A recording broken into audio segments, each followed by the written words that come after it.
Assalamualaikum warahmatullahi wabarakatuh. Halo teman-teman, kembali lagi bersama saya. Seperti biasa, saya akan membahas tentang demokrasi Islam pada masa Orde Baru dengan tema-tema yang berbeda tentunya. Nah, tema kali ini adalah menggagas dakwah politik Islam pada masa Orde Baru.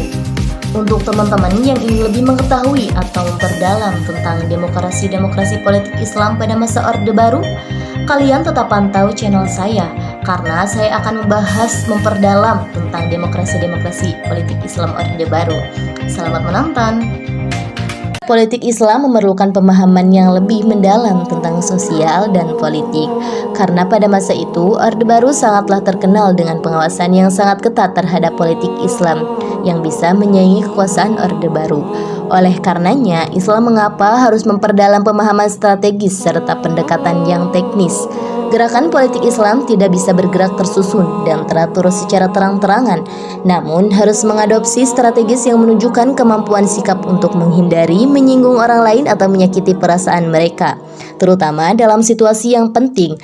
Berikut adalah rincian agenda dakwah, yaitu pertama, pendekatan inklusif dan moderat, yaitu Islam mempunyai kecenderungan pandangan atau menitik beratkan pandangan pada penguatan nilai-nilai keislaman tanpa melanggar batasan yang telah diterapkan oleh pemerintah. Gerakan Islam harus menghindari pendekatan pemahaman yang bertujuan untuk mengubah tatanan sosial, politik, dan keagamaan secara drastis dengan menggunakan kekerasan. Pendekatan ini melibatkan penyebaran nilai-nilai moral dan etika Islam agar menonjolkan Islam sebagai agama yang damai, bertoleransi, dan saling bekerja sama antar umat beragama. Pendekatan ini bisa diterapkan di berbagai kegiatan seperti melalui pendidikan, ceramah, dan kegiatan lainnya yang bertemakan tentang nilai-nilai agama dan akhlakul karimah. Mengembangkan wacana Islam Nusantara, Indonesia dijadikan identitas yang penting untuk mendefinisikan karakter negara. Oleh karena itu, Islam harus mengagendakan dakwah yang selaras dengan budaya lokal sehingga Islam tidak dianggap bertentangan dengan sosial. Kedua adalah membangun dan memperkuat lembaga sosial keagamaan, karena ini merupakan salah satu kekuatan jalur dakwah untuk memperkuat posisi Islam dalam pemerintahan. Strategi ini melibatkan pendirian organisasi keagamaan sebagai penguat seperti organisasi Nahdlatul Ulama dan Muhammadiyah. Kedua organisasi ini mempunyai pengaruh besar dalam masyarakat. Organisasi inilah yang selalu mengajarkan tentang nilai moral, etika, dan pengembangan pendidikan. Selain itu, mereka juga selalu membuat acara dalam organisasinya seperti membantu orang miskin, mengadakan pendidikan kesehatan, dan menyalurkan bantuan ekonomi kepada masyarakat setempat. Pembangunan jaringan ulama dan akademis. Pada masa itu, tokoh-tokoh Islam dituntut agar berpikir praktis tanpa berpikir panjang.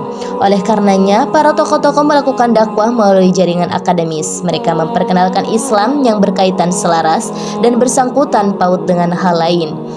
Ketiga adalah menggagas gerakan kebangkitan ekonomi umat. Islam merupakan salah satu aspek penting dalam Islam untuk tetap memperjuangkan kemandirian politik.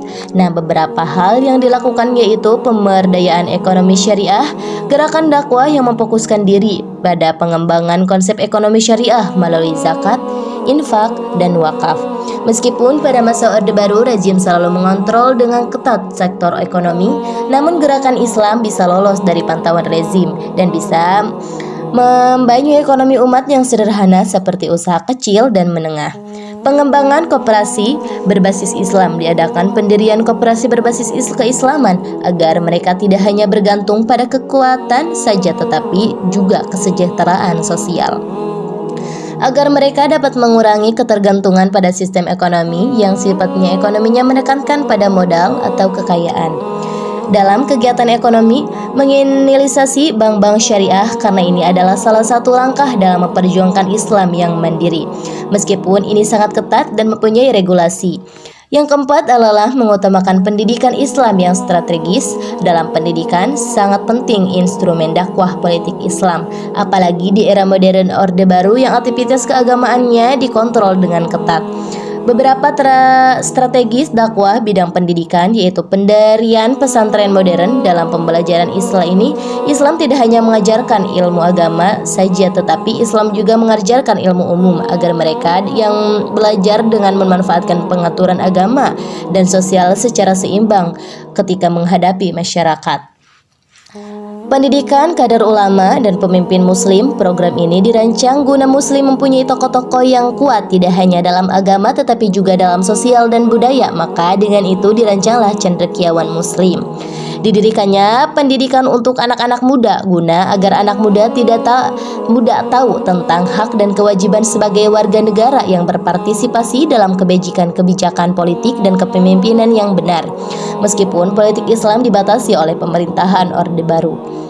Yang kelima adalah memanfaatkan saluran politik.